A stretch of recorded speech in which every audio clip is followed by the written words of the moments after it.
Hello everyone, this is the North American Math Contest Go Go Go. Today we will be talking about the basics of the complex number.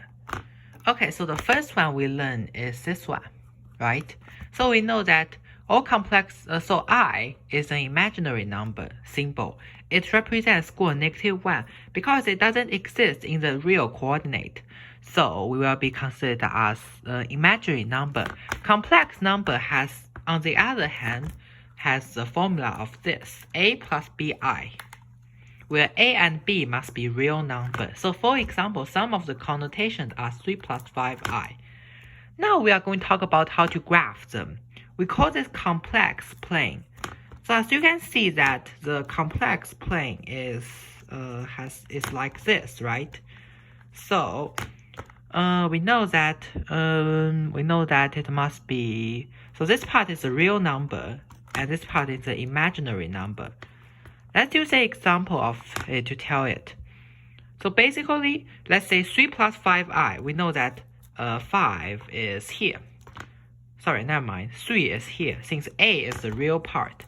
Imaginary part is b, so it's 1, 2, 3, 4, 5. 5. Never mind, 3 should be here. 3 should be here. 3 plus 5i, so it's here. This is the graph, and this is the length, magnitude of it. And this is the angle. However, it is interesting to know that its angle should be start from the reference point. Let's use another example to demonstrate this. 3 minus 5i. So 3 minus 5i should be in 3 here, right? But 5i should be here, so it's negative 5. It should be like this. So therefore, its degrees, the degrees it spans should be like this instead of this, which is starting from the reference, point, reference line, 0 degrees, right?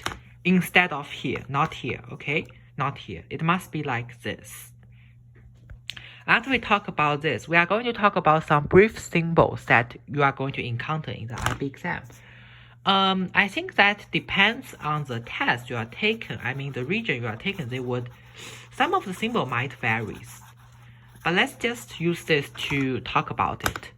RE, the first one is going to be RE. It is equal to the real part. RE stands for real, just a quick way of memorization. IM is Z1. It is equivalent to B.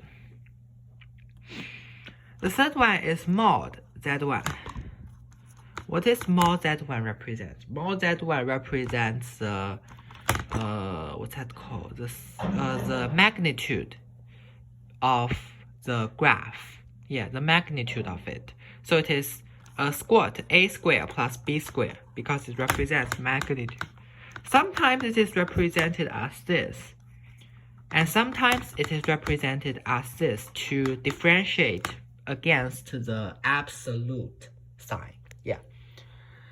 So after we have talked about it, another symbol that we will be discussed is arc Z1. This one is a bit interesting. It must start from the reference angle, but so you only need to calculate this and convert it to reference angle starting from the 0 degrees here. That's okay. Yeah, you only need to calculate it, then calculate the distance between here to the angle that you calculated, right? It's like this. So those are all the formulas that you need to learn for the, what's that called? You need to learn for the IB Math ASHL.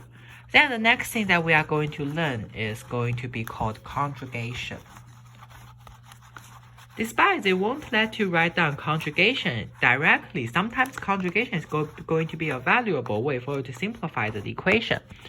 So one of the examples that we are going to state it is like this. So given that z is equal to a plus bi, so z, which is the symbol of this, is equal to a minus bi. After that, let's talk about, or sometimes it is called this, okay? The next thing that we will learn, what's that called? So this means that we can use it to solve some IB examples. So for example, one of them is this. So by doing so, you can time both sides by its conjugate. And you can get 2 plus 3i over 4 minus 9i squared. Remember, I squared is equal to -1. Because square root 1 squared is equal to -1, right? So it is equal to 2 plus 3i over 13, which we get that A is 2 over 13 and B is 3 over 13, which we can then obtain the imaginary number part. So after we have talked about those conjugation, let's see what else do I need to talk about. Let's try solve some of the problems. We talk about a lot. So given Z1 is equal to -2 minus 4i, Z2 is equal to 1 minus 3i. Then what we are going to do is we are going to determine the following. Arg Z1, mod Z1, mod Z2, re Z1, and im Z2. So we know that the arc, it is going to be, well, what is arc? I actually forget. Arc is going to be the tangent part of this. So we can draw a Cartesian coordinate. So it's -2 here, and then it's -4i. So this line must be drawn like this. We know that this is 2 and this is 4. Now it becomes harder to calculate. Then I can tell you, you need to calculate this one. Then all you need to do is to calculate this part using the trigonometry, and then calculate the reference angle starting from here and ends at this line. I'm not going to do it because it's too complex. So the next thing that we will be talking about is going to be mod Z2. Mod is going to be the amplitude, the magnitude of it is going to be -3 squared is equal to square 10. Read Z1 is going to be -2, and im Z2, because it represents its imaginary part, is going to be -3. Yeah. So those problems are now pretty hard.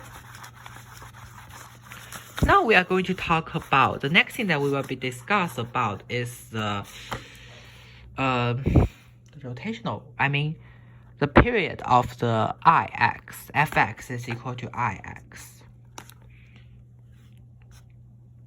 So if you want to know, I can give you the conclusion. So first, I is equal to square -1. I square is equal to -1. I cube is equal to -I, and I4 is equal to 1. I5 is equal to I6 is equal to I squared, I7 is equal to I third, I8 is equal to I fourth. So that we can draw that In plus 4 is equal to I. So therefore, this formula, common formula for all positive numbers, right? For all positive numbers. It must be for all positive numbers because negative numbers cannot be it. In, sorry. So it's n is larger than or equal to 0. 0, right? Yeah. So this is for all n is positive. Now let's talk about the case where n is negative. Again, we will be making examples. So it's 1i, and then we time it by the conjugate. I don't know, there's no conjugate. So it's this one. I squared is equal to I -1, right? So it's equal to -I. I cube is equal to 1 over I square, right? And we know that I squared is -1, so it's equal to -1. I third, I -3 is equal to this, is equal to times I over I fourth is equal to I. Yeah, it's obvious that even though for all n, like it follows this formula. So therefore, using this, you are able to solve the equation.